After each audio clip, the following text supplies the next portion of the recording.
Tá. Então, bom dia, hoje 6 de outubro, né, vamos dar continuidade aí ao nosso segundo ciclo Maria Maria, né, estamos discutindo esse material aqui, né, da coleção Feminismos Plurais, Racismo Estrutural, do Silvio Almeida, né, hoje é o nosso terceiro encontro, e a gente vai fazer uma dobradinha, hoje vai ser um desafio, né, tem bastante coisa para conversar hoje. A gente vai discutir, então, o capítulo dele, racismo e política, e da maneira como a gente tem se organizado, né, fazendo a divisão aí das leituras, para que a gente possa, né, organizar uma dinâmica que a gente possa se orientar, de fato, pelo texto, a partir de alguns pontos considerados importantes, né, então a professora Adriana Silva vai conduzir, e a segunda parte é o capítulo Racismo e Direito, que eu vou tomar a frente e apresentar. Como né, nesse momento vão ser 2 capítulos, aí queria ver com vocês como a gente podia fazer da melhor forma, né? Se a gente faz primeiro um, discute, depois apresenta o outro, discute. Tá, Tatiana está escrevendo ali que está trabalhando, mas está ouvindo. Ai, Tatiana, que bom, seja muito bem-vinda, tá? As alunas que estão ali, fico muito contente com a presença de vocês, a Yara, Jaqueline, né? Muito bom. Tem sido muito ricas essas discussões aqui, principalmente dessa obra aqui, né, do Silvio Almeida, tenho aprendido bastante. Como que podemos fazer? Porque são discussões bastante densas, né? Talvez a gente possa dividir minha sugestão. O que vocês acham? Eu acredito, Ju, que assim, o que pode acontecer é a gente acabar não conseguindo entrar no capítulo, no segundo capítulo, né, de racismo e direito. Eu sugeriria que a gente faça o seguinte, que a gente apresente as duas rapidinho, assim, 10 minutos para cada uma, e daí a gente abre para conversa. Mesmo que eu não consiga falar tudo o que eu pensei, ou você, uma controla o tempo da outra. E aí, claro, que não se esgota, né, porque é muito denso os capítulos, principalmente o racismo e política. E daí, meu medo é eu apresentar e a gente começar a discutir e não dá tempo. E, infelizmente, o tempo é isso, nós temos esse tempo. E eu acho legal a gente manter essa organização, conscientes de que não esgotaremos, né, o debate. É uma abertura, né, de possibilidade de reflexão. O que você acha, Ju? Perfeito. Se todo mundo concorda, né? Daí também a gente tem mais espaço para troca também, né? Para a gente poder debater. Muito bom. Rosalie, bem-vinda também, que bom. Ei, bom dia. Bom dia. Bom dia. Eu só quero tentar, então, Ju, acho que podemos sim.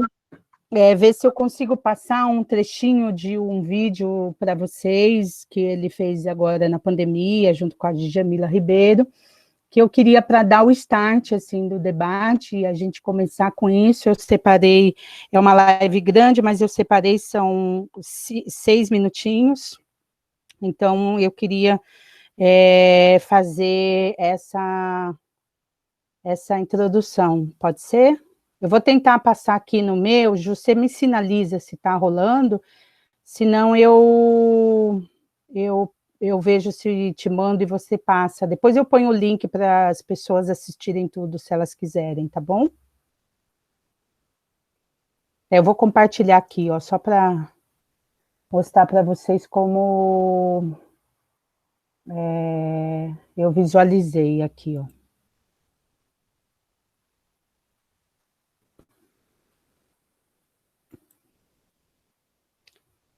Uma janela. Vou primeiro só mostrar aqui que eu separei. Vocês estão vendo? Me avisa, Ju. Tá começando a abrir, Tri, vamos ver, tá? Abriu. Você compartilhou a tela? É um slide que eu queria só falar umas coisinhas inicialmente. Ótimo, tá, porque para fazer exibição de vídeo, eu normalmente tenho usado o compartilhamento de um link, né, do Google Ah, Chrome. tá, entendi. Não, eu queria só começar dando bom dia a todas e todos que estão aí, né? Agradecer a presença possível, quem não está online, que tem acesso depois, né? Hoje nós vamos discutir o racismo e política e o racismo e direito, depois com a Juliane. E, inicialmente, assim, pensando esse capítulo, racismo e política, eu trouxe essas 3 referências, digamos, para organizar nosso pensamento e ajudar a gente a compreender esse capítulo, a densidade e os desafios, né, de refletir sobre o que ele traz para a gente de uma forma bastante densa e muito instigante, né?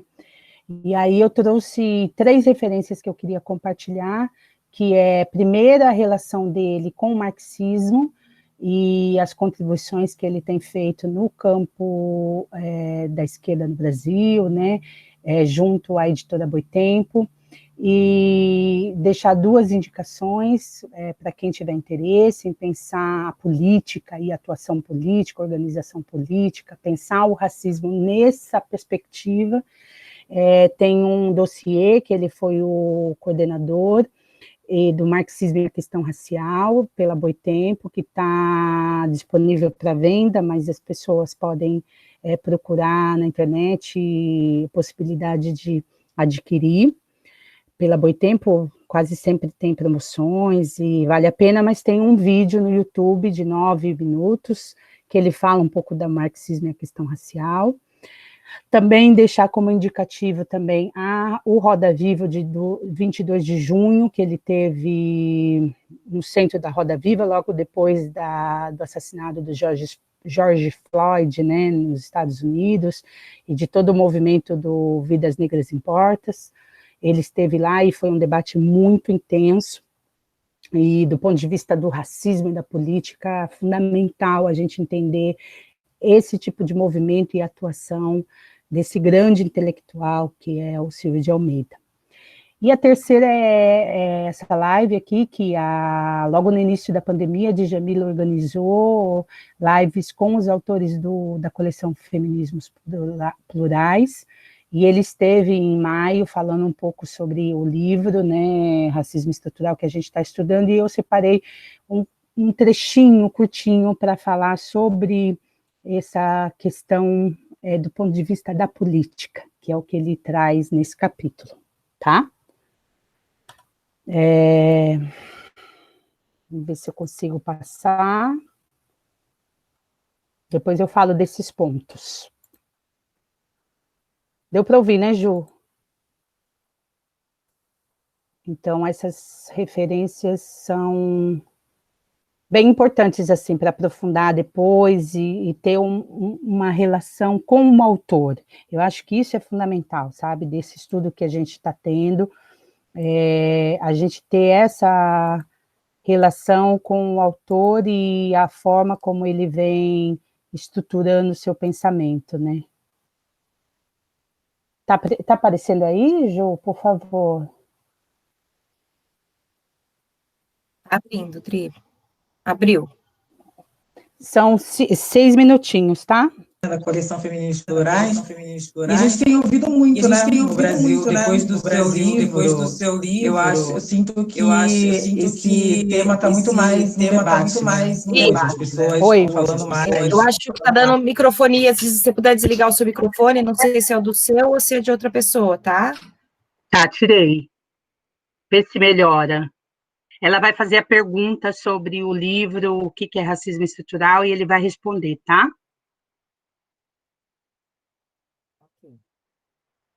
Me ouviu, Ju? Ouvi você dizendo, agora você vai apertar o play, né? Isso. Tá. Olha lá, lá vai. Sobre racismo estrutural.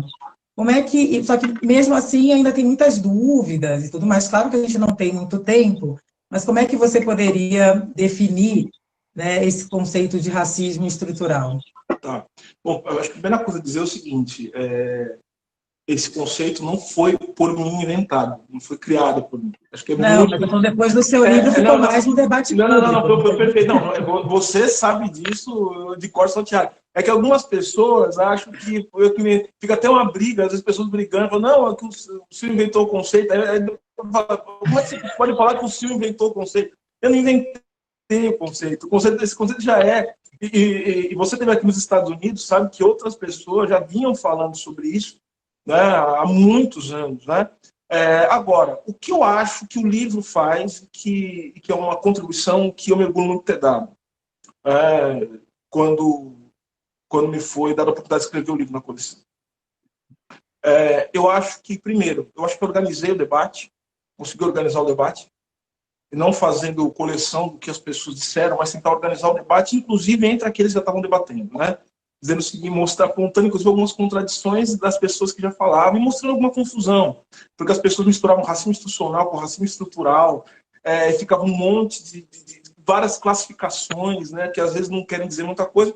Eu acho que eu fiz um esforço, e que está no livro, para organizar um pouco o debate conceitual, que eu acho fundamental, e você, Edi, já aponta uma coisa muito importante, e esse conceito tem ganhado muita relevância no debate político brasileiro, e eu diria que mais, eu estou percebendo aqui nos Estados Unidos, por conta da pandemia, isso tem se tornado uma questão absolutamente central, é um conceito que tem povoado todos os debates sobre os efeitos da pandemia, especialmente, moralmente, da população negra.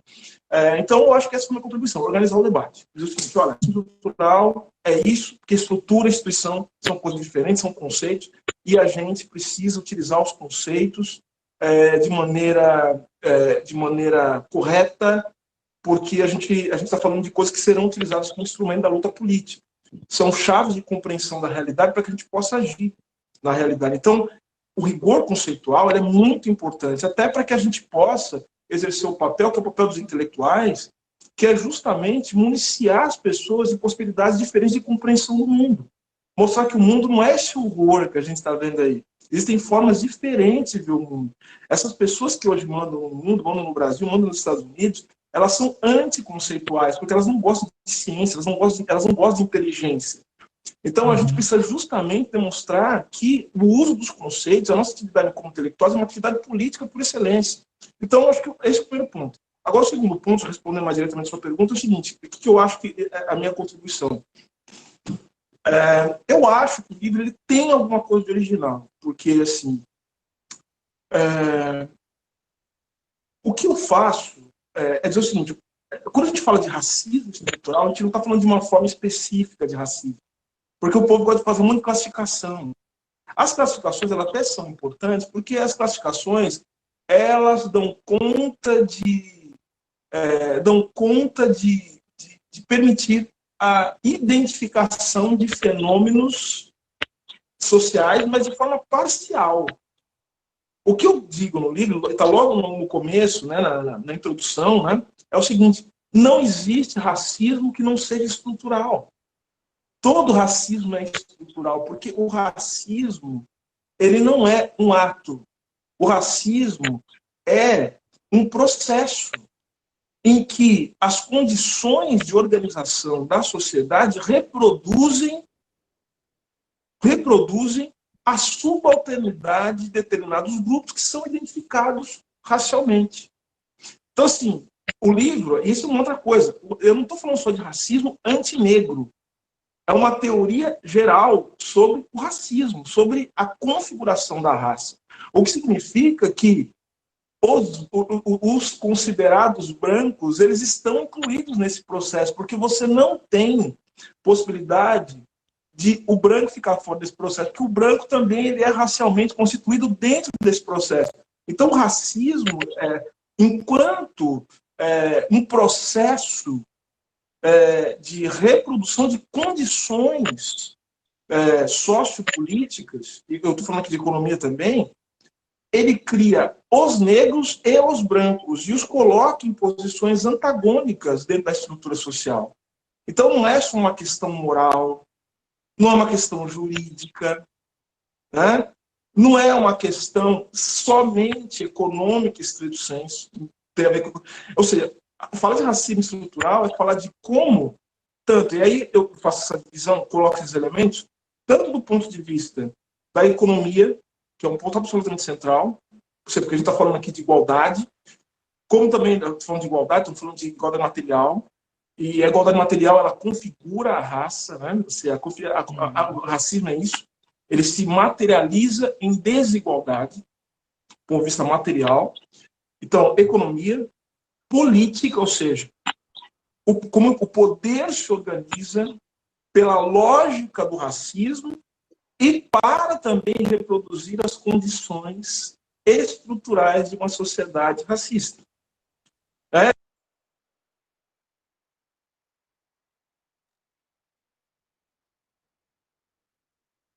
Pronto, era esse pedaço. Acho que é.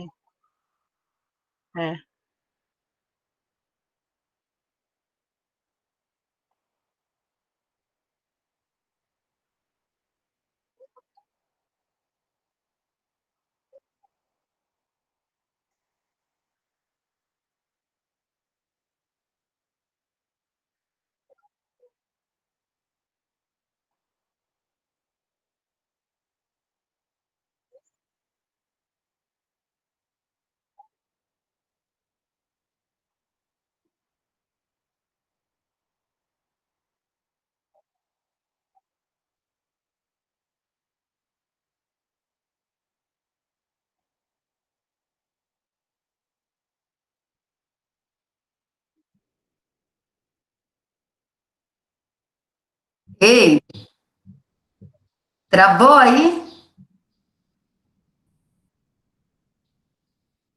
Oi. Agora voltou. Não, eu queria que fosse só até mesmo esse trecho que ele fala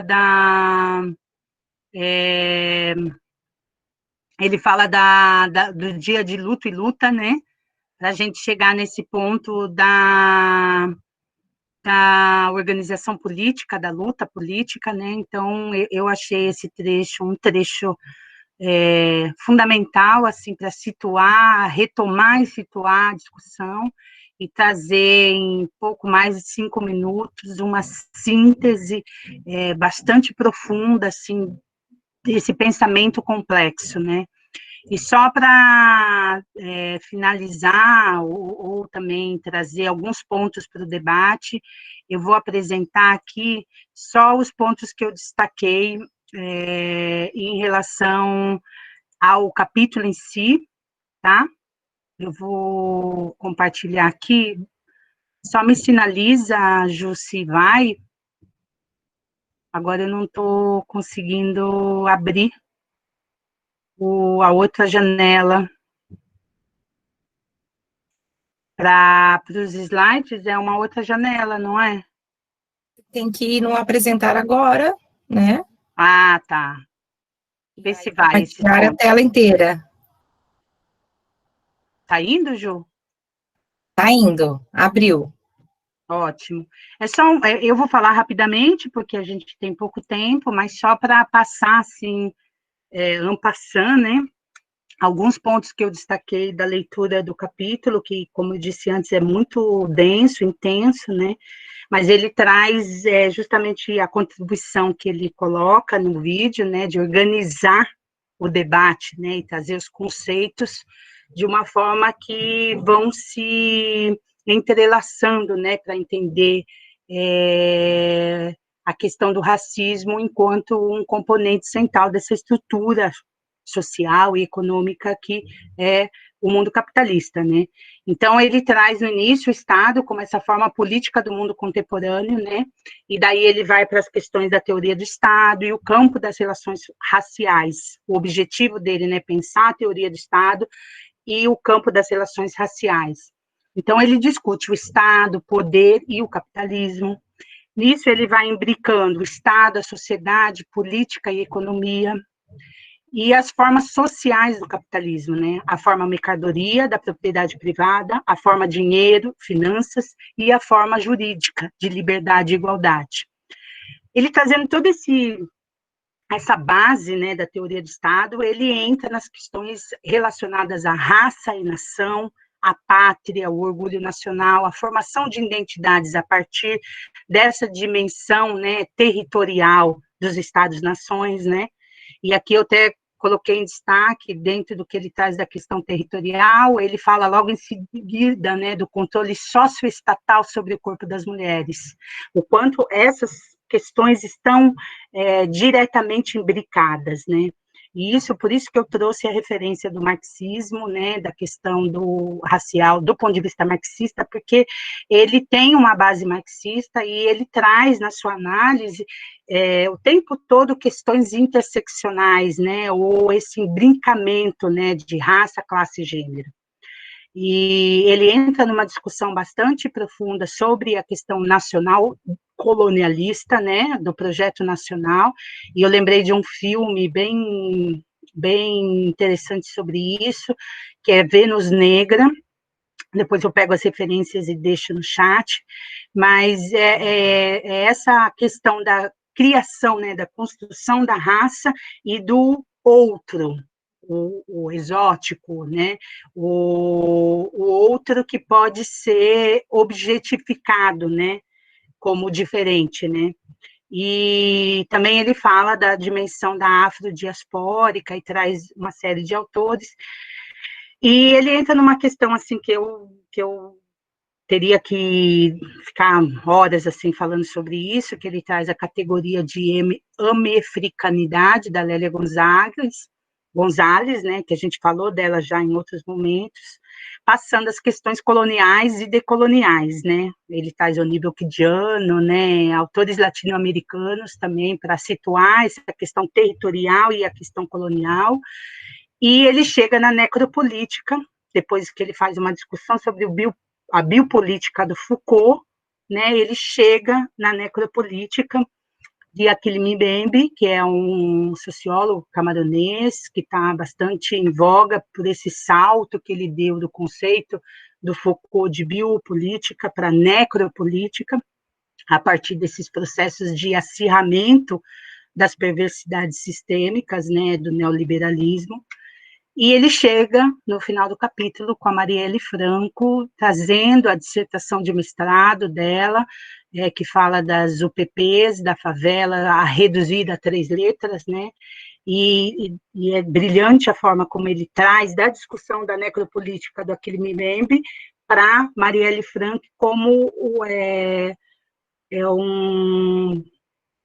uma referência, assim, ele estava falando da França, né, do contexto europeu, de colonização, do contexto africano, ao contexto brasileiro, né, como essa necropolítica se opera no território brasileiro, né. Então, é genial o capítulo, e eu teria mais muitas coisas a dizer, mas, por hora, esses pontos que eu queria destacar para a gente poder ouvir a Juliana e abrir para o debate. Obrigada. Muito bom, Dri, obrigada pelas referências, gostei da presença do Silvio Almeida aqui com a gente também, né? Sim, é muito bom, né, ouvir o autor, eu acho fundamental, né? Uhum. Agradeço aí por ter trazido, né, e até porque ele está falando dessa obra, do objetivo que ele teve, né, com essa escrita, com essa organização, que na verdade ele faz, né, com muita maestria, né, ele consegue trabalhar temáticas, né, tão complexas, truncadas, né, e de uma forma muito didática, né, de uma forma muito organizada, né, que nos faz, né, nos convida a nos situar, né, nesse debate aí, né, pela ótica mesmo do racismo estrutural, que, como ele apresentou ali, né, a gente pôde ver aí na fala dele, é tão central para a gente entender todos esses processos, essas relações e essas dinâmicas, né.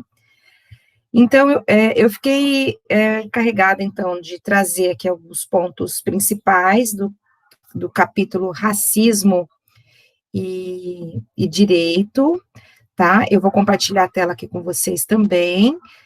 Se tiver alguma falha também no áudio, na apresentação, aí vocês me avisem, tá? Assim como a Adriana, eu também procurei ser bem objetiva, né?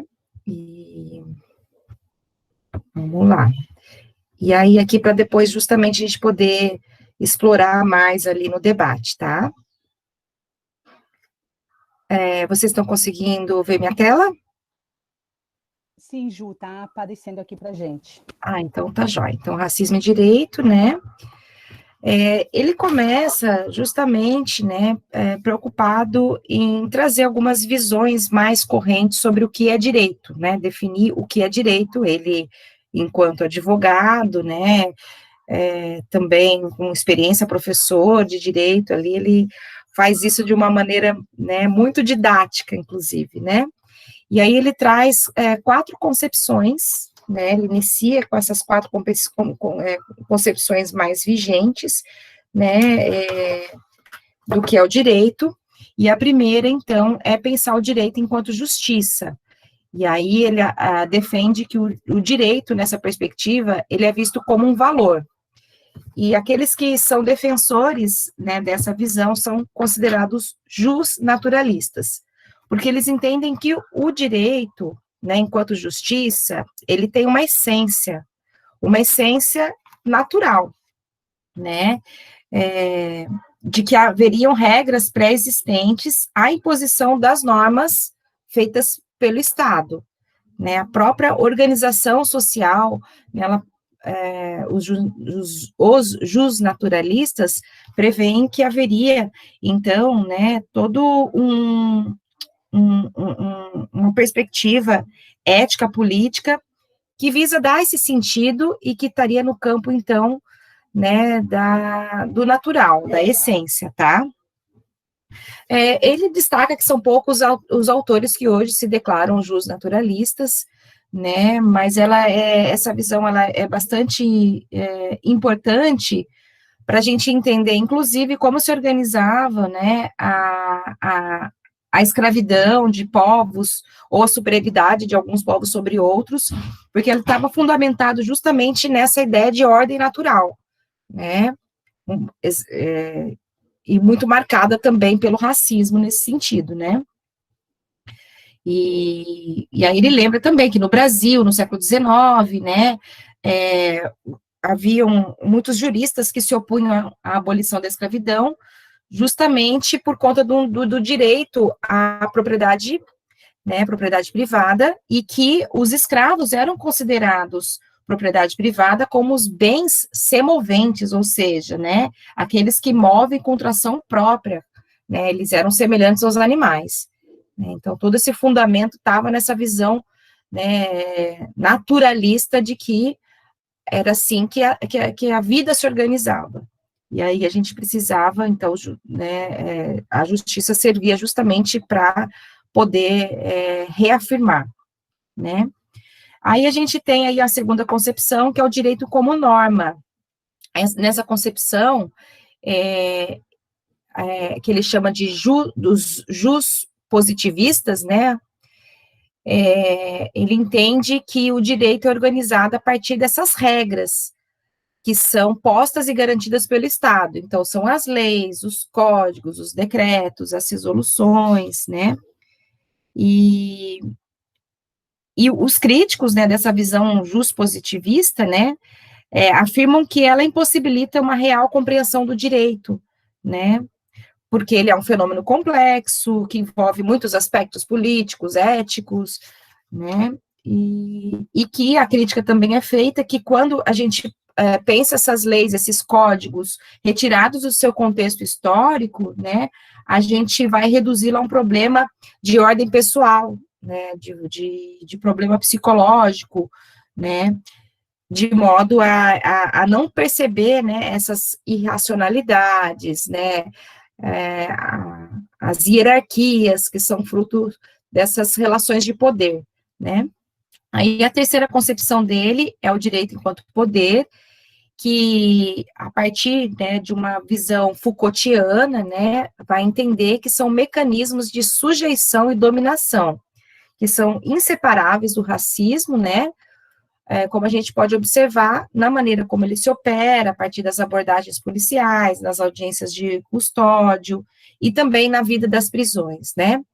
E nessa visão do direito enquanto relação de poder, a gente vai observar que o direito estaria, então, a serviço desse projeto de discriminação sistemática, de segregação racial, de extermínio, né, de grupos, né, e que a ascensão do poder de grupos políticos racistas, né, tem colocado mesmo, né, em prática, né, essa visão aí, né, de que aqueles que são considerados sub-humanos, né. E a crítica que é feita é que essa concepção, ela não garante a especificidade do que é direito, porque ela está muito atrelada a essa ideia, essa concepção de poder, né.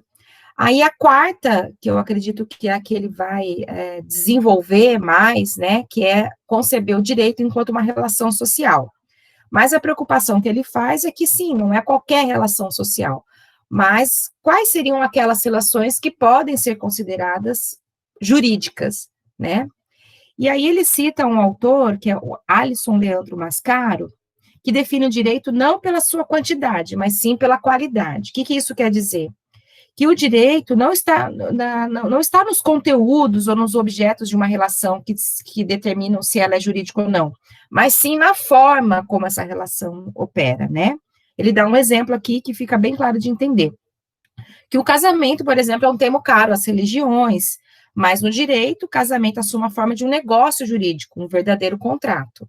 Então, mostrar do ponto de vista que nas relações, o que estaria, né, a gente poderia atribuir ao campo jurídico, né, e que essa concepção de relação social, né, ela só vai ganhar essa forma, como a gente entende hoje, com o advento das sociedades capitalistas contemporâneas, né, sobretudo a partir das sociedades fundamentadas mesmo nessa relação de contrato, em que o Estado é esse ente, né, não pessoal, que vai garantir, né, que as relações possam ser fundamentadas, né, pelo direito, de uma forma mais abstrata, né, e ao contrário, em oposição às sociedades feudais, escravagistas, que o direito era suplantado pelo poder em estado bruto, pela violência pura e simples. O senhor feudal tinha todo o poder, né, de exercer todas as formas de violência, né, no seu feudo, mesmo vale também para os escravagistas, né? E essa ideia do contrato, então, ela afirma essa relação entre pessoas livres, né? E pressupõe também uma ideia de igualdade, né? Então, a ideia de liberdade e igualdade e liberdade, elas são formais, porque elas vão se materializando, então, no cotidiano dos indivíduos, garantido, então, pelo direito, né? E aí, as relações que se formam se dão pela estrutura social e econômica das sociedades contemporâneas, né, e é o que determina a formação das normas jurídicas. Então, aí tem um elemento muito importante, que é essa forma como a sociedade se organiza, né, determinando também as posições sociais dos sujeitos, mas que se passam, então, né, como fundamentadas nessa visão mais universalizante, abstrata, né, do que seria um direito para todos e todas que seriam iguais e teriam todo o direito, então, de viverem de forma livre, né? E aí ele faz uma afirmação, assim, que me chamou bastante atenção, que o direito não é apenas incapaz de extinguir o racismo, como também é por meio da legalidade que se formam os sujeitos racializados, né? É por meio da legalidade que se formam sujeitos racializados. Aí ele vai apresentar duas visões bem correntes para poder defender esse argumento, né? Uma é que o direito é a forma mais eficiente de combate ao racismo, né? Punindo, né? Criando regras, se estruturando em políticas públicas de promoção de igualdade. E dois, o direito, ainda que possa introduzir mudanças superficiais, tá, na condição de grupos minoritários, faz parte da mesma estrutura social que reproduz o racismo enquanto prática política, enquanto ideologia. Ou seja, o racismo institucional, né, tá perpetrado aí no campo jurídico, né. Aí ele vai discutir um pouco sobre a relação entre raça e legalidade, né? E aí ele vai citar Dishi Mbembe, não sei como se pronuncia, mas eu acredito que seja assim, né? Em que, aqui eu trouxe de uma forma bastante resumida, que o direito foi uma maneira de fundar juridicamente uma determinada ideia de humanidade dividida entre raça de conquistadores e outra raça de escravos. Então, foi a partir do direito que legitimou, né, que reconheceu, que institucionalizou essa relação que vem, né, da conquista de povos, da dominação, né. E aí ele vai citar uma série de leis, né, não vou poder desenvolvê-las aqui, mas depois a gente pode discutir, né, da África do Sul, do apartheid, da escalada do nazismo com as leis de Nuremberg, que retiraram a cidadania alemã dos judeus, o Código Negro, né, de 1685, que serviu para disciplinar a relação entre senhores e escravos nas colônias francesas, tal, nos Estados Unidos, né, com a segregação racial, né, que separava negros e brancos no uso de bens e serviços, como escolas, parques, hospitais, tá? Enfim, aí ele vai trazendo também, né, pensando o contexto nacional, né, que ele vai trazer a Organização Internacional do Trabalho também, aqui, né, de uma maneira mais geral, mas no Brasil, ele traz a lei Afonso Arinos, né, que tornou contravenção à prática de discriminação racial em 1951, a Constituição de 1988, né, a lei 10.639 de 2003, que determina o ensino de história da África e cultura afro-brasileira, a lei 12.288 de 2010, conhecida como Estatuto da Igualdade Racial, né, e as ações afirmativas, né, como tem aí, que são políticas públicas de promoção de igualdade nos setores público e privado que visam a beneficiar minorias sociais historicamente discriminadas, né, então eles têm esse caráter ali reparativo, né, de poder oportunizar, e aí ele amplia que as ações afirmativas estão para além das cotas, ele vai dar alguns exemplos de outras medidas, como pontuação extra em provas e concursos, cursos preparatórios específicos para ingresso à universidade, ao mercado de trabalho, de grupos historicamente marginalizados, excluídos, né, programas de valorização e reconhecimento cultural, né, auxílio financeiro a membros de grupos, né, que podem ser beneficiados, e aí nessa ideia de ações afirmativas, então, a gente tem a justiça concebida como corretiva e também como distributiva, né, uma maneira de sanar ali essas questões de ordem social e histórica, né, que excluiu e marginalizou, né, e silenciou grupos, né. E aí ele traz também a ideia de diversidade como um princípio fundamental para pensar a política pública nos Estados Unidos, né, que foi bastante seguido, né, uma tendência internacional ali, né, de pensar a diversidade como um valor, né, que é justamente na diversidade que a gente vai ter essa justificativa da importância dessas ações afirmativas, né, e entendendo que quanto mais diversificada for, né, quanto mais a gente souber lidar com as diferenças, né, mais nós, enquanto projeto de humanidade, né, vamos ganhar com tudo isso, né.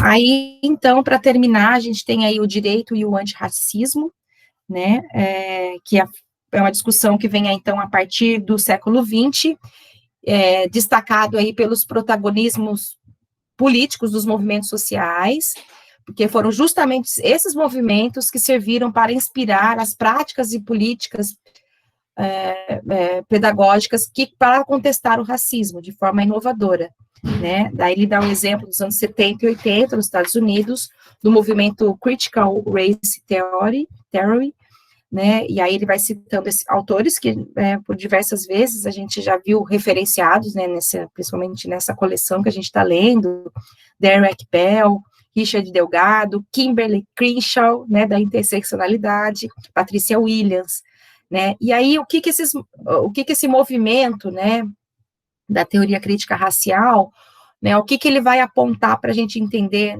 né, nessas dinâmicas, né?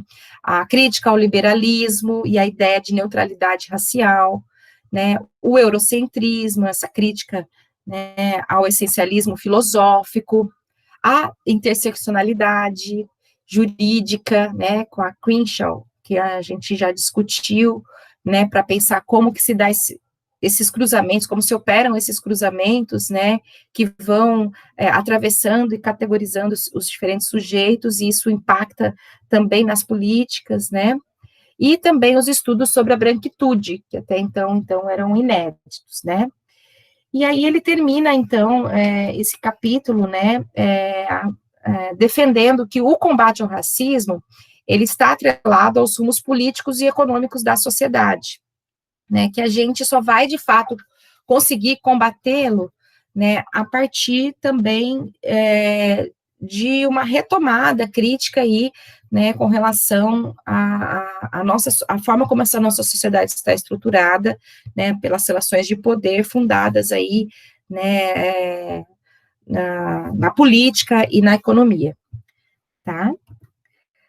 Bom, então eram esses pontos que eu destaquei, né, e aí a gente abre aqui, então, para a gente poder discutir um pouco mais, aprofundar um pouquinho mais, né.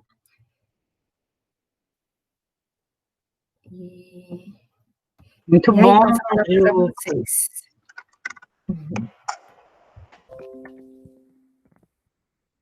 Excelente, Juliane. Vamos lá, quem vai começar a fazer pergunta, comentar, o que vocês acharam do texto, das apresentações?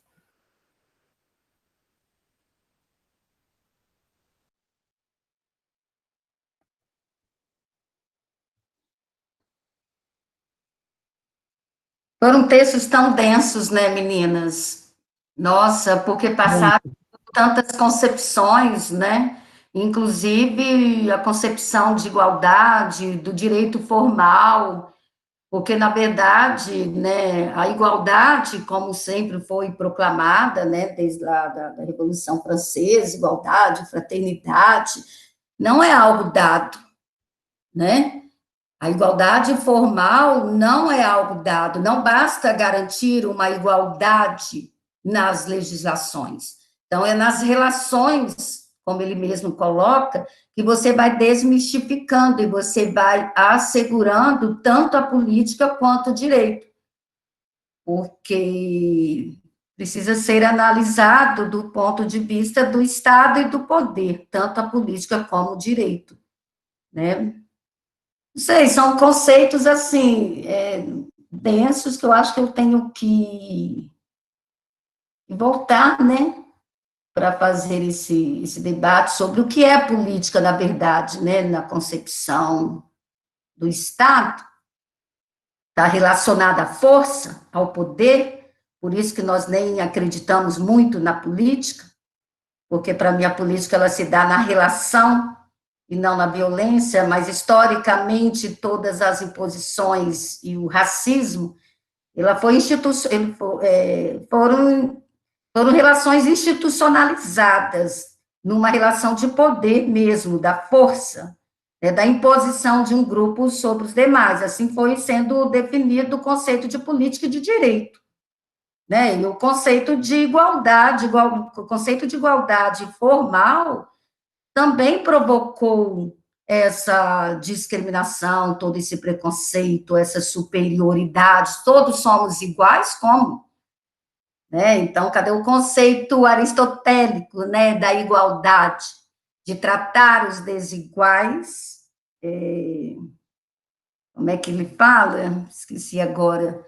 Mas na sua condição mesmo de desigual, e não na sua condição de igual. Nós não somos iguais, né? E essa igualdade formal, ela precisa... a gente precisa lutar para que, de fato, ela seja real, né? Então, não é tratar igual os diferentes, né? Mas é tratar os diferentes na medida das suas desigualdades. Alguma coisa por aí. É muito complexa essa discussão, sabe? E nós precisamos aprofundar mais. Posso falar uma coisinha, Rosali? Uhum. Assim, que a Rosali me provocou, que eu gostaria de destacar e recomendar, assim, novamente, eu coloquei já na página do Facebook, como uma referência, a gente assistiu o vídeo que ele fala sobre o marxismo e a questão racial, porque a base do pensamento que eu identifico aqui, dessa discussão do Estado e da política, está na página 96. Ô, Rô, desliga o seu microfone só um pouquinho.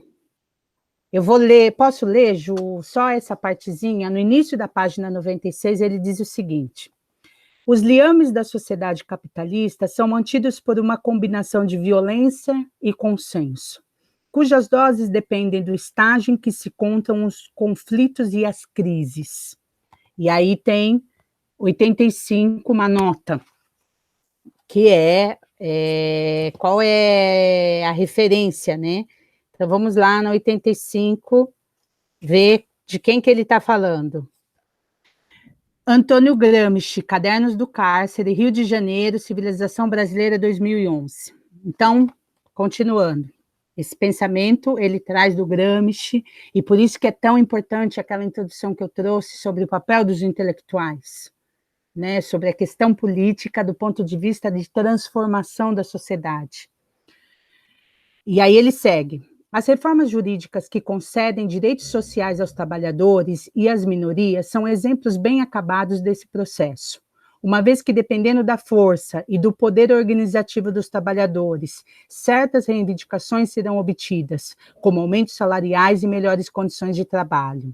Entretanto, no contexto de uma crise econômica em que os assalariados estejam politicamente enfraquecidos e a manutenção dos direitos sociais comprometa o lucro das empresas capitalistas, a expressão do poder estatal mudará significativamente no intuito de reagir à nova forma adquirida pela interação entre as alterações econômicas e os conflitos sociais. E aí isso é muito importante, o que ele diz em seguida, para a gente entender a teoria do Estado que ele está falando. Porque ele fala que tem uma teoria do Estado liberal, né? Que é o Estado de Direito, isso que você está falando, sabe? De que somos iguais perante a lei, e daí vem o discurso da meritocracia, né? E o que ele diz aqui, ele deixa bem claro, o Estado, desse modo, não é um mero instrumento dos capitalistas. Pode-se dizer que o Estado é de classe, mas não de uma classe, salvo em condições excepcionais e de profunda anormalidade. Em uma sociedade dividida em classes e grupos sociais, o Estado aparece como a unidade possível em uma vinculação que se vale de mecanismos repressivos e material ideológicos. E quando a ideologia não for suficiente, a violência física fornecerá o remendo para uma sociedade estruturalmente marcada por contradições, conflitos e antagonismos insuperáveis, mas que devem ser metabolizados pelas instituições. O Poder Judiciário é o maior exemplo dessa institucionalização dos conflitos. Então, é muito legal, porque, assim, até o que a Maria Laura trouxe no encontro passado sobre a questão da escola, né, que a gente debateu, a escola também é um desses mecanismos do Estado, né, que vai, dentro da sua estrutura, também formando essa hierarquização, né, dos que sabem mais, do que sabem menos, né, e ela vai criando, a partir da reprodução do racismo, por exemplo, nos livros didáticos, né, ela vai dando a manutenção dessa desigualdade, né? A desigualdade, ela tem que ser mantida, né? Então, eu acho muito importante, assim, para vocês, assim, entenderem esse movimento, que é a questão do método, né? O método dele é o materialismo histórico dialético. Por isso que o Estado é essa coisa em movimento, tudo está em movimento, né? É isso que eu queria contribuir. Queria ouvir, cadê? O povo não vai falar?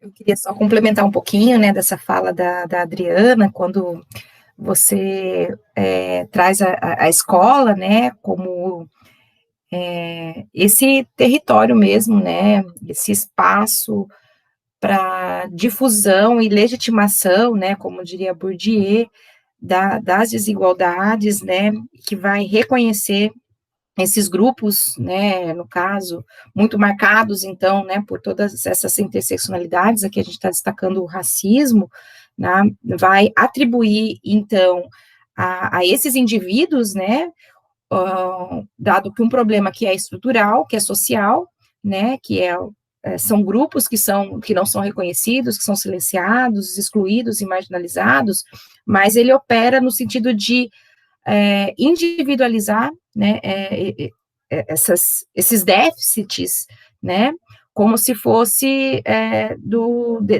desses indivíduos, né, que por conta, né, da falta de mérito, né, não atingiram aos patamares adequados, como se todos tivessem, então, esse discurso da igualdade, que na verdade, né, Rosalie, é um discurso mesmo que está presente, inclusive, para combater toda essa discussão que a gente traz sobre o racismo, né, se somos todos iguais, por que precisamos ficar reafirmando o racismo, cada vez que reafirma o racismo? Só não, né? Para anular o racismo.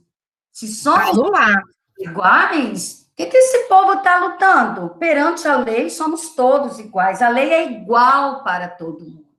Então, a lei é igual, né?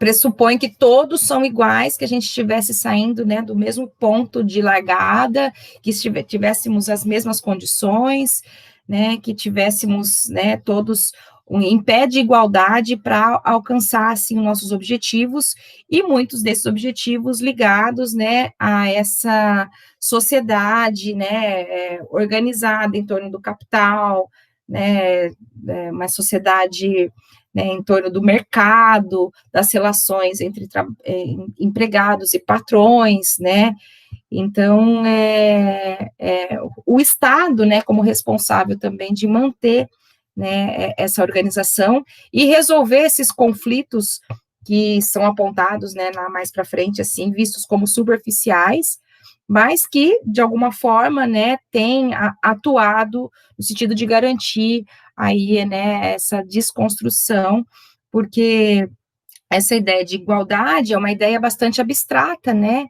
universalizante do que do que somos, né, e muito calcada nesse modelo eurocêntrico, né, branco, cristão, que a gente já discutiu aqui milhares de vezes, hétero, né, então, tudo que não corresponderia é visto como um desvio, e mais do que isso, é atribuído aos sujeitos, né, todas as dificuldades, né, todas as mazelas a que eles são acometidos, as violências diárias, elas são, então, invisibilizadas, porque não se debate, né, Rosalie, como você colocou, para se anular essa discussão, para que a gente viva, né, numa atmosfera aí, numa ideia de democracia racial, né, como tantos intelectuais também, né, defenderam, inclusive, do campo das ciências sociais, né, como Gilberto Freire, né, em Casagrande Senzala, que vai dizer que somos um povo amável, né, fruto de uma mestiçagem e que convivemos muito bem, mascarando aí todos esses processos que eles estão, de fato, né, eles são tão eficazes porque estão, né, estão camuflados aí por essas relações aí de que todos somos iguais e todos somos livres, né,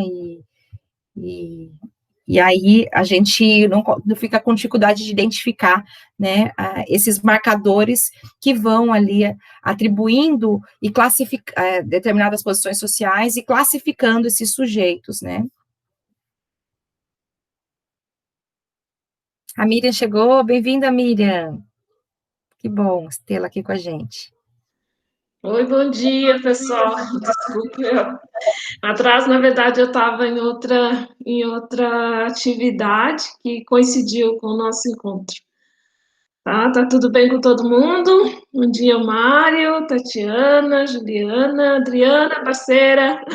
Bom dia, querida. Eu estou aqui meio que improvisada, mas estamos juntos. Estamos juntas.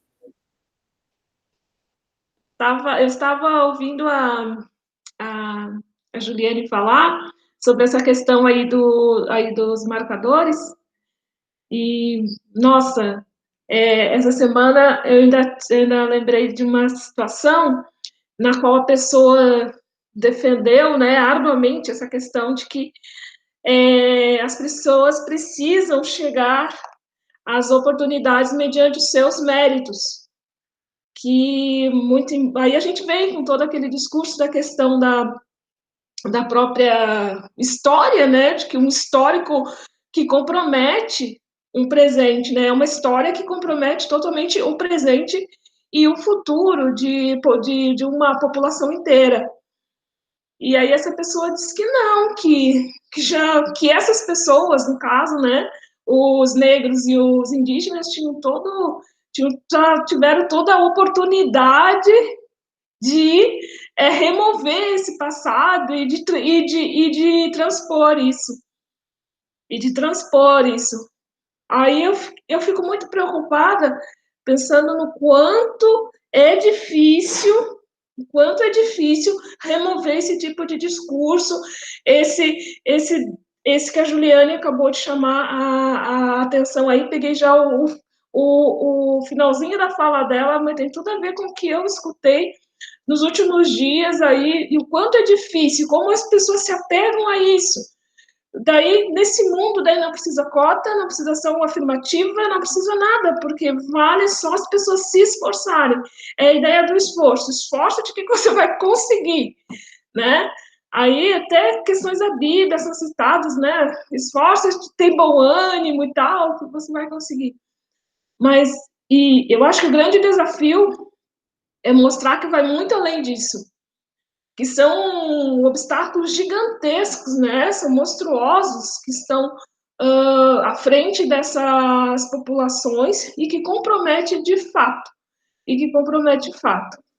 Uma outra questão que eu também percebi é que, até um pouco atrás, seria praticamente impossível ouvir defesas tão, né, tão fortes assim, né? Mas hoje, não, também tem um lado bom, né? Que é a liberdade de expressão, né? As pessoas também têm esse direito, mas, por outro lado, fica uma situação bastante difícil que reforça a necessidade de grupos como esse aqui. Bom, já me metendo aí, já chegando e me metendo, mas é que eu não podia perder essa deixa ali de colocar o que eu percebi junto à fala aí da Juliane. Que bom, Miriam. Com relação à meritocracia, né, que é tão difundida aí, inclusive, né, opondo essa relação ali, né, entre dominantes e dominados, né, que muitas vezes é invertida, como a gente já discutiu numa outra oportunidade, né, que não existe o racismo inverso, mas é uma forma de manter ainda esses privilégios, né. E aí aqui, um pouco pegando o gancho do que você acabou de trazer, né, de que que teve um julgamento, né, teve uma experiência brasileira, está na página 145, tá? Trazendo, assim, o âmbito judicial, então, né? O julgamento pelo STF do habeas corpus 82.424, conhecido como caso Elvanger, que reafirmou a imprescritibilidade do crime de racismo e deu início a uma importante discussão sobre os limites entre liberdade de expressão e discurso de ódio, né? Então, até o campo jurídico ali também, para poder institucionalizar, né, o que é, né, porque fica um limite muito tênue, né, do que seria um discurso de ódio, do que seria liberdade de expressão, né, e é isso que a gente deve combater. Então, a gente tem precedentes aí no campo jurídico que vão reconhecer, né, e reafirmar quando se trata de racismo, né.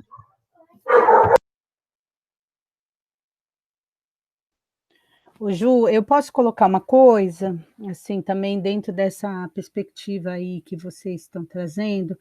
O que me chamou bastante atenção também, além nessa fala, desse trecho que eu trouxe do Silvio, que foi na pandemia, né?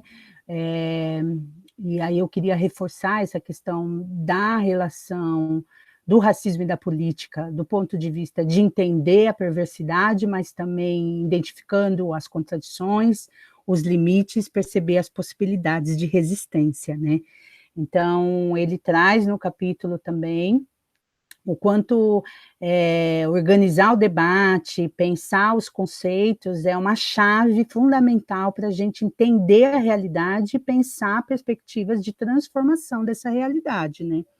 E aí uma coisa que me chamou bastante atenção e eu queria reforçar com vocês aqui, e na página 117, que a Juliane estava falando agora da questão eurocentrada, né, de como a Europa é o centro do mundo, né, assim, as referências, tal, né, e aí na página 117 ele traz um autor, né, que é o Aimé Césaire. Aimé Césaire, ele está no tópico racismo e necropolítica. E aí eu queria chamar bastante atenção desse conceito do necropolítica, desse autor camaronês, que é o Achille Mbembe, que está bastante sendo bastante discutido, sobretudo nesse contexto da pandemia, né? Que a gente está vivendo esse momento de acirramento desse deixar morrer, né? E aí ele cita, no caso do governo brasileiro, né, como o racismo é estrutural, como um governo pode permitir que no meio de uma pandemia se entre nas favelas e se matem os jovens negros e as crianças da forma como está sendo feito nesse contexto da pandemia, né? E aí o que ele traz na página 117, eu queria chamar a atenção, que ele fala, né, do conceito, ele traz antes a questão da biopolítica, né, que é esse deixar viver e deixar morrer, e daí ele vai para aquele Mbembe, que é todo esse processo de enegrecer o mundo também, né, de trazer outras referências epistemológicas, tudo aquilo que a gente discutiu com a Carla Cotirene, né, na interseccionalidade, né, e aí ele traz na página 117 questões para Césaire, no fim do capitalismo, desejoso de sobreviver a Hitler, no fim do humanismo formal e da renúncia filosófica a Hitler. E o fato é que o fim do nazismo não significou o fim do colonialismo e nem das práticas coloniais pelos Estados europeus. Por isso, diz Césaire, que a Europa é indefensável. Isso é muito legal, assim, a gente também entender esse processo, sabe? Desse sistema político, sistema mundo, que eles se colocam como esse lugar iluminado, né, do pensamento e tal, mas eles são os produtores dessa construção de racialização, né, dos seres humanos e dos processos de hierarquização, de desigualdade, de massacres, né, que a gente vive até hoje, né? Então... Oi. Só complementando aqui, a Hannah Arendt vai dizer, nessa sua fala aí, que é o bacilo do totalitarismo, está internalizado na humanidade. Nós reproduzimos o totalitarismo ainda, né, o nazismo, né, essas práticas perversas em que liga a política e o direito à violência, ao poder pela força. Não uso do poder nas relações como nós estamos travando neste grupo, mas é o poder pela força e pela violência, porque o bacilo, acho muito bacana, né? O bacilo do totalitarismo está ainda, está aqui. Ele não acabou com Hitler. Não. Ele está impregnado, e é isso que vai subalternizando os povos. Achei interessante a discussão que traz ainda da questão territorial, né, da sua importância para essa discussão da necropolítica, porque a desterritorialização dos povos, né, ela vem acontecendo desde sempre, né, e no século XIX, então, para ampliar territórios, para ampliar o imperialismo, os povos foram desterritorializados, né, e tentaram territorializar em outros espaços. O que se pretende agora é tirar o território desses grupos. Por quê? Porque a concepção ainda de uma nação, de um povo, de um estado, de uma língua, ainda sobrepõe, e que é isso que vai intensificando as relações de superioridade, inferioridade, né, de um grupo que é melhor do que o outro e vai inferiorizando os outros. E aí, não é só inferiorizar os negros, mas aí nós temos os indígenas, nós temos os grupos dos territórios tradicionais, porque os grupos dos territórios tradicionais, eles se diferenciam desse modelo de Estado, desse modelo dessa perspectiva, né, de igualdade, né? Então, a diferença, né, como se não pudesse existir. Então, subalternizam, porque a ideia da construção de um território com uma permanência ou prevalência de um grupo, de uma língua, de um povo, de uma raça sobre as demais, é ainda que está imperando, é o bacilo do totalitarismo que ainda está aqui nas nossas práticas, né? E aí, o tempo todo que ele traz o conceito de política e de direito, é por isso que muitos se afastam da política. Hannah Arendt vai dizer assim, por isso que muitos dizem, não quero saber de política, porque a política está vinculada às experiências do totalitarismo, às experiências dos massacres, à experiência da necropolítica que nós estamos assistindo agora. As pessoas estão se afastando, como se a política fosse, e o direito fosse sinônimos de violência da força. E aí é uma outra concepção que nós temos que trazer de política, de poder, de direito, de igualdade, para além dessa igualdade formal. Eu quero achar a parte que ela traz do conceito de igualdade em Aristóteles, porque é isso que nós temos que buscar, e é tratar. Vocês lembram daquele conceito que até Boaventura traz? Ana Lúcia usa muito, Adriana. Mas no caso, Rosalia, assim, só para eu concluir o que eu estava falando, eu já passo a palavra que você acha aí, dessa coisa que você diz do bacilo do totalitarismo, e quando você fala nós mantemos e tal, para mim tem uma divergência, assim, que é uma questão central de que quem mantém é o sistema capitalista, patriarcal, sobre tudo isso. Quem são esses detentores do poder, de morte, de vida, que, inclusive, quando ele fala de território, ele fala do controle socioestatal do corpo das mulheres. Então, assim, quando a gente pensa esse bacilo do totalitarismo, ele está nessa base estrutural, que é capitalista patriarcal. O racismo, ele está diretamente conectado com o capitalismo e com o patriarcado.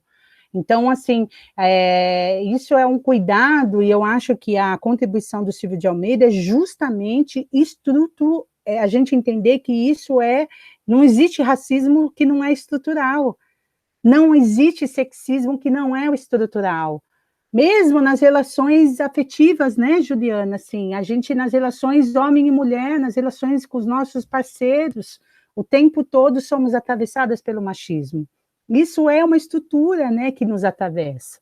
Então, eu acho importante isso, e a contribuição dele é genial, porque ele faz com que a gente, organizando o debate, os conceitos e o pensamento, a gente consiga identificar, né, para onde que a gente caminha na luta, né? É de derrubar esse sistema, no meu ponto de vista, né? Mas, Ju, você quer falar? Ô, Rosali, não sei se achou aí. Eu vou pensar... É porque não é individual, né? É o sistema mesmo. Nós não vamos entrar na luta, porque senão aí entra na discussão da meritocracia, né? Mas a questão, quando a Juliana, ou você mesmo que traz a questão do conceito, né, do Estado-nação, então esse conceito de Estado-nação é que instala o lema, né, unidade é igual a uniformidade. Então, vamos homogeneizar, vamos uniformizar.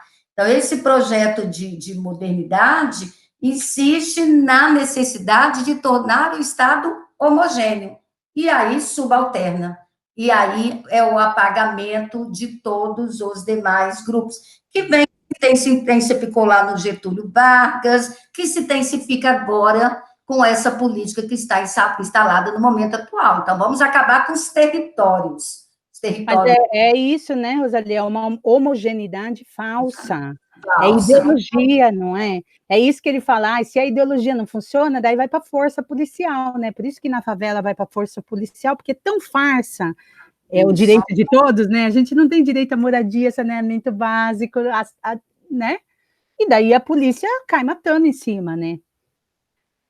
Mas tem só uma coisinha que eu vou deixar também aqui do lado, mas eu vou botar no Facebook, que eu recomendo, assim, que vocês vejam, que assim que vocês tiverem um tempo, que é genial, que foi uma aula que teve, sabe, uma rede Emancipa, é uma rede de educação popular, que tem feito um material excepcional no período da pandemia, eles têm fizeram um curso bem no começo da pandemia, e especialmente esse que eu vou colocar aqui do lado, eu e a Juliana Lessa, que não pôde estar com a gente aqui, a gente trabalhou numa aula nossa na UDESC, que chama Pandemia e Periferias, aula 7, a necropolítica no Brasil ontem e hoje.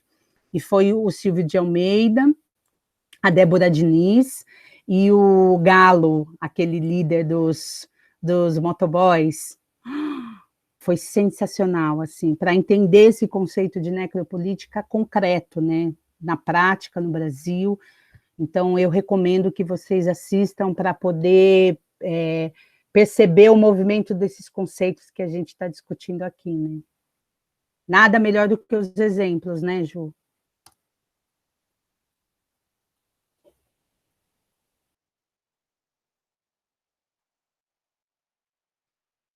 A gente queria ouvir vocês também, pessoal que está aí, Ju, Mário, a Kessia, nesses últimos minutinhos aí, né, que já vamos dar o nosso limite aí.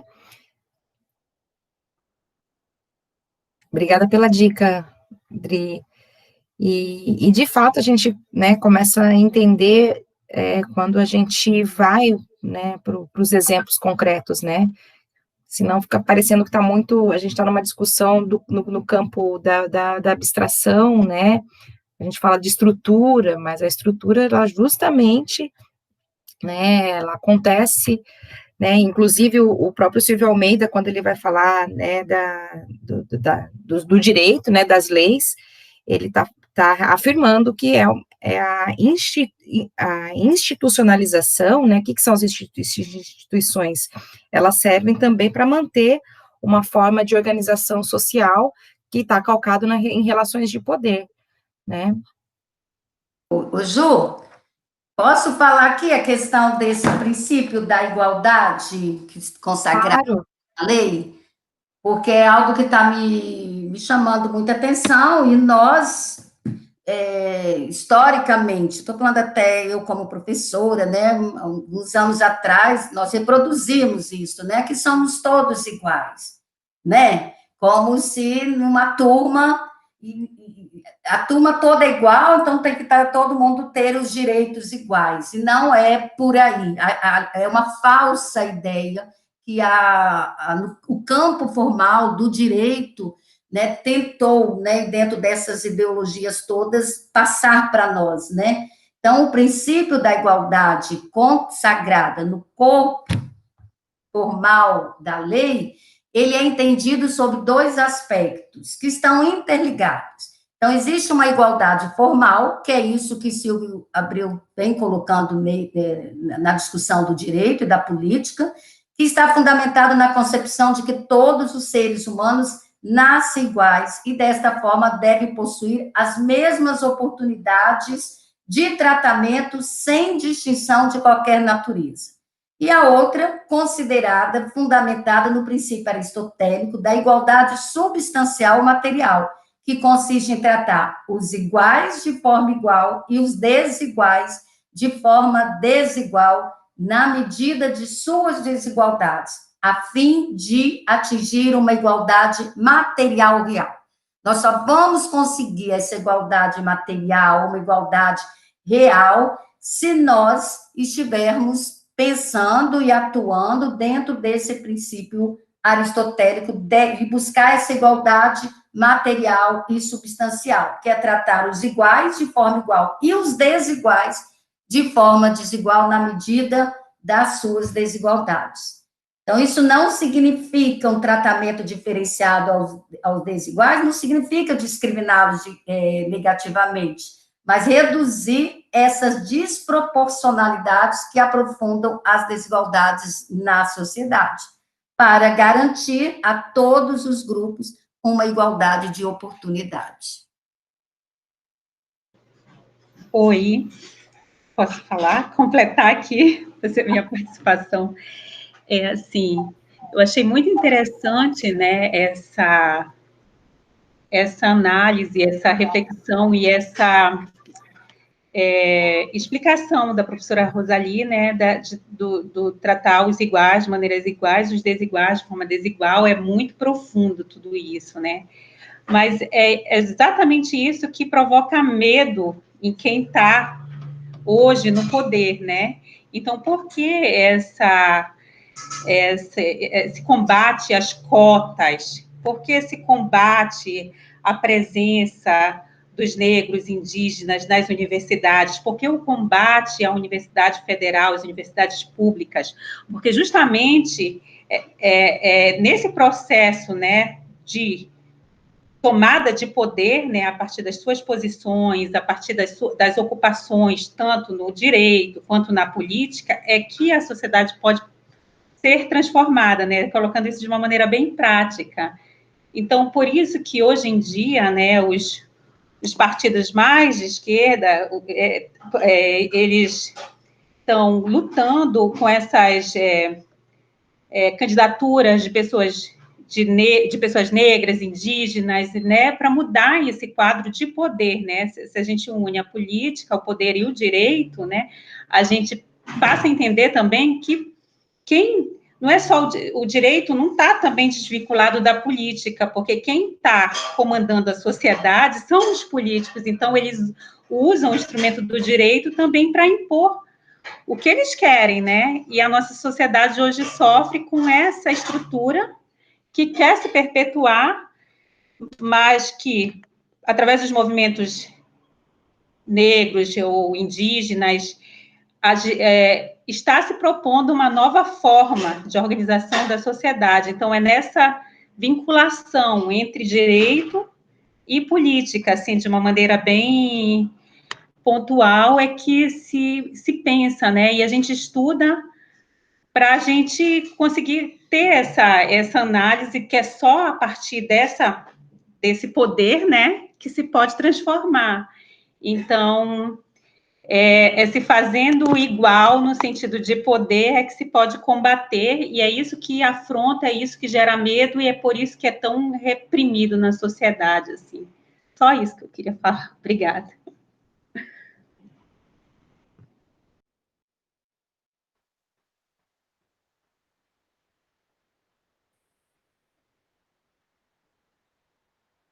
Muito bom, viu, Kézia? Assim, adorei sua fala. Queria aproveitar, assim, agradecer. A gente está chegando no finalzinho, mas eu quero fazer um convite também, antes que eu me esqueça. Eu vou colocar aqui só para vocês visualizarem, mas amanhã a gente vai ter o nosso terceiro dia do colóquio Diálogos Freirianos. Vocês estão vendo? Sim. Estamos vendo, Dri. Então, amanhã, olha, dia 7, às 19 horas, Os Negros e a África no Pensamento de Paulo Freire, Saberes Necessários para a Descolonização da Educação. Aí nós teremos como convidada a professora Giduzi Romão, da Escola Afropopular Leonor de Barros, e quem vai coordenar vai ser a Maria Helena Tomás, que é do NEAB da UDESC, que inclusive participou de alguns debates nossos, mas depois ela não pôde estar novamente com a gente. Então, convido vocês para estarem com a gente, para divulgarem, se puderem, em seus grupos, né, para aproveitar esse momento que eu acredito que vai ser muito rico.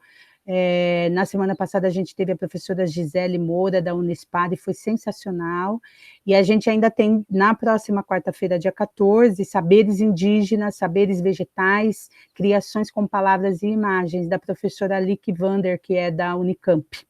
Tá? E a Karina que vai mediar.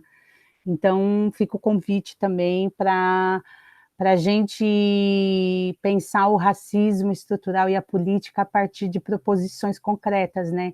E aí a ideia desse colóquio é justamente pensar esses inéditos viáveis, né? Que é uma ideia do Paulo Freire, não só dele, mas de como descolonizar a educação e o conhecimento nesse diálogo com ele, né? Então, eu queria fazer esse convite para vocês, para estar conosco. Muito bom, é isso. Obrigada. Vou pôr o link aqui do lado, tá? Tá. O Mário parece que tentou falar. Mário, quer dar uma palavrinha com a gente? Tá sem o áudio? Tá. Pode falar, Mário. Eu fico pensando a questão de quando a gente estuda sociologia, pensando a definição do Weber, né, sobre sociedade como uma rede, né, uma teia, e que ela está ligada pelos nós que damos sentido. E eu entendo que o Silvio ele explica como essa rede fica se reforçando a todo momento. E aí eu vejo, como a prof. Adriana colocou, que, na verdade, a gente meio que tem que desestabilizar a ideia de precariedade da Butler, de abjeção. E aí eu penso também em Bourdieu, por exemplo, quando ele fala que, né, a professora Adriana também trouxe a questão dos intelectuais, né? E, então, se a gente começar a desestabilizar o campo político, o campo jurídico e os demais, pensando, então, o racismo como estrutural, esse imaginário, as mídias vão ter que dar conta de alimentar esse imaginário social. Então, por exemplo, eu vejo esses exemplos quando a gente trata dos trans. A mídia começou agora, né, recentemente, muito pouco tempo, colocar programas com trans, pessoas trans, né? Mas, ao mesmo tempo, a gente tem, claro, que vai ter uma força contrária a isso. A gente vê a autora do Harry Potter fazendo o que faz. Eu postei ali a questão de uma decisão do Supremo que decidiu por liberar o cara que tentou matar a ex, né? A facada. Então, assim, o Supremo Tribunal. Então, na verdade, eu acho que é desestabilizar, porque se a gente pensar, eu entendo que a professora Rosali colocou, mas se a gente pensar pela definição correta, se a gente pensar pela mesma lógica de quem está em cima, a gente não desestabiliza e eles não caem, e nesse sentido de cair mesmo. E aí, eu acho que a gente tem que ser tão esperto feito eles. Então, se está na moda a questão trans, se está na moda os teóricos de esquerda, a mídia vai ter que adotar. O Estado vai ter que tentar trazer eles para essa ideia de unicidade, de equilíbrio, está tudo bem, está tudo ótimo, né? Esse bem-estar social, então vai ter que trazer essa gente para a mídia, como agora está acontecendo, porque a gente não deve também ser ingênuo de que pensar que hoje a gente tem na mídia a Djamila, o Silvio, pessoas trans falando, porque a sociedade simplesmente está acordando, mas de alguma forma, se a gente não se ligar, o Estado de novo uniformiza, né, como esse instrumento de toda uma estrutura maior, ele também vai, primeiro ele recebe, acolhe, e depois ele vai tentar colocar na forminha que seja mais interessante, né, para essa estrutura toda. Então, acho que a gente não deve perder de vista, porque eu vejo ao longo dos anos que algumas coisas, conceitos e tal, principalmente, né, categorias de pesquisa científica que, tão bonitas, isso vai mudar, não muda nada. Se a gente não meio que desestabilizar, não buscar incomodar, não vai mexer, não vai algo não muda, sabe? Por exemplo, quando eu vejo uma decisão dessa do Supremo, quando eu vejo a escritora do Harry Potter fazendo o que faz, e assim, e meio que fica dividido, não é nem maioria as pessoas que são contra o que ela defende, então eu digo, olha, ainda precisa de muito intelectual de esquerda, ainda precisa de muita desestabilização, né? Porque eu tenho até medo agora de ver as pesquisas com relação às eleições para o Brasil, porque parece que algumas coisas não vão mudar. Eu acho que eu estou um pouco pessimista. Mário, olha só, posso só pegar um ganchinho do Mário, um minutinho, assim? Contra o pessimismo da razão, o otimismo da vontade, Mário. Para a gente fechar com o otimismo da vontade, né? A Gramsci, que foi um grande intelectual que passou boa parte da vida preso, né? Mas deixou uma contribuição inestimável para a organização da luta política e o papel dos intelectuais, né? Nós estudamos para quê? Se a gente não se nutre da teoria para pensar processo de transformação da sociedade, a gente sucumbe, não é? Porque o estudo ainda é uma coisa assim tão solitária, né? Uma coisa assim tão, por exemplo, ser professor, né? Tão mal pago, tão desvalorizado, não é? Que é o que o Silvio fala, eles não gostam de gente que pensa, que entende, né? A crueldade da organização social, né? Então, é nosso papel, Mari, a gente se nutrir sempre desse otimismo da vontade, para a gente conseguir trabalhar com educação, para a gente conseguir acreditar na transformação, né? Embora seja terrível, né, a realidade, né, esse pessimismo da razão é inevitável. Essa matéria que você colocou é desesperador. Quando você vê esses casos, não tem como a gente não sucumbir, né, ao desespero em alguns momentos, né? Mas, por outro lado, assim, o que a teoria faz? Faz com que a gente consiga visualizar de que isso é um processo histórico e que está assim, mas não vai ser assim para sempre. E que em outros momentos foi de outro jeito, né? Então, eu acho que também fica aí como uma pílula de otimismo da vontade, né? E aí depois eu vou passar, Mário, uma referência que eu não sei assim, se você está estudando a questão da violência contra as mulheres, mas eu tenho estudado isso, e tem me ajudado muito os estudos da antropóloga argentina Rita Segato. Ela escreve sobre a pedagogias da crueldade. Então, tem até um texto da Lilma Nimo Gomes, que ela usa esse título também para falar das pedagogias da crueldade. Então, o genocídio da população negra e o feminicídio, eles também operam como uma pedagogia do medo, para os grupos que estão subalternizados pelo capitalismo e pelo patriarcado, né, estarem sempre com medo. Então, as mulheres, elas aprendem com essas decisões, né, a ter medo dos homens. E os jovens negros também, eles, na repressão policial, que é feita pelo Estado, também, assim vai conformando, né? Então, é muito interessante as análises dela, e eu vou depois passar a referência. Mas é isso, eu falo demais, mas eu fico empolgada, e Mari, muito, muito bem, viu? Tem dias que a gente cai mesmo, né? Fica meio triste, mas continuamos a nadar. Mas uma das formas que eu encontrei, assim, que quando eu também né? A gente chega a perder as esperanças, às vezes, né? Com essa política cruel que nós estamos todos vivendo, e parece que nos sentindo cada vez mais impotentes, é uma sensação, assim, muito ruim, de impotência mesmo. Mas, a Adriana falou, né? Temos que nos nutrir da teoria, mas também do coletivo. Eu acho que nós temos que nos engajar em movimentos sociais. Não dá para ficarmos no isolamento, né, na discussão teórica dentro do meu escritório. Eu acho que essa possibilidade que vocês criaram é uma, e tem tantas outras que nós temos que pensar nesse discurso, mas atrelado à ação, discurso e ação. E eu penso que é no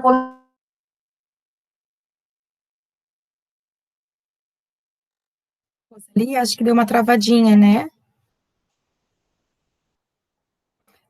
A Adri está enviando o material, né? Bom, produzindo, você dá uma outra... Falei, nossa, não tem jeito, mas tem muitas pessoas conectadas, né? E com essa mesma esperança da transformação.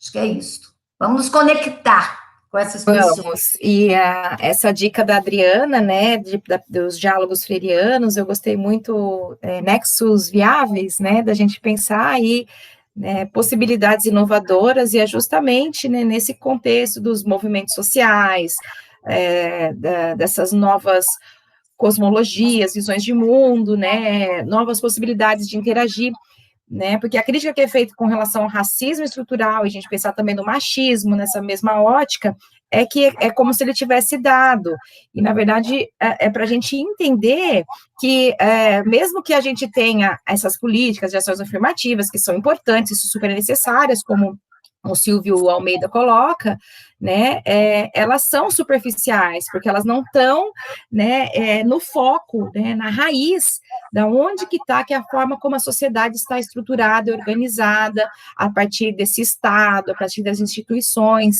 Então, parece que a transformação, ela é lenta, mas ela acontece ao nosso redor, no nosso cotidiano, né, nessa prática, né, que a gente vai se alimentando e se nutrindo no dia a dia, né, claro que sempre encontrando muita resistência, porque, como a Adri colocou ali, gostei muito das dicas também dessas referências, tá, Adri, né, da pedagogia da crueldade, de forma a minar, né, tudo aquilo que vem com esse ímpeto de transformação, de mudança, de inovação, né. Muito bom. Gente, eu estou preocupada um pouquinho com o horário, que daqui a pouco o pessoal vai começar a debandar, né?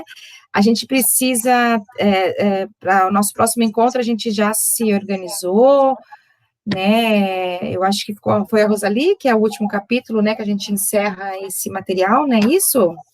É isso. Sim. Tá.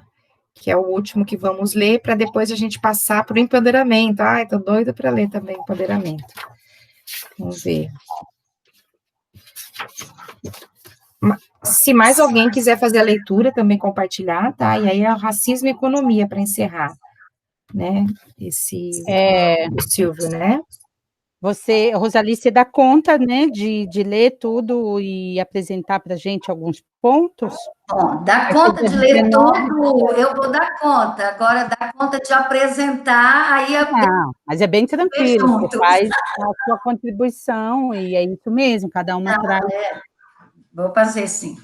Então, legal, ó, dia 19 de outubro, nós teremos a nossa queridíssima Rosalie, muito bem.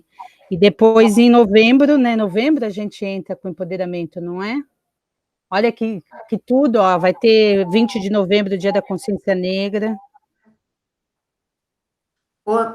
Adriana, qual é o preço dessa pedagogia da crueldade aqui, que eu não estou vendo mais? Qual é desses daqui? Artigo da Nilma, não, né? Eu mandei o da Nilma, mas eu estava procurando um texto dela, da Rita Segato, que eu queria compartilhar, mas eu não estou achando ele aqui, mas eu vou botar para vocês, é uma aula dela, que ela fala contra...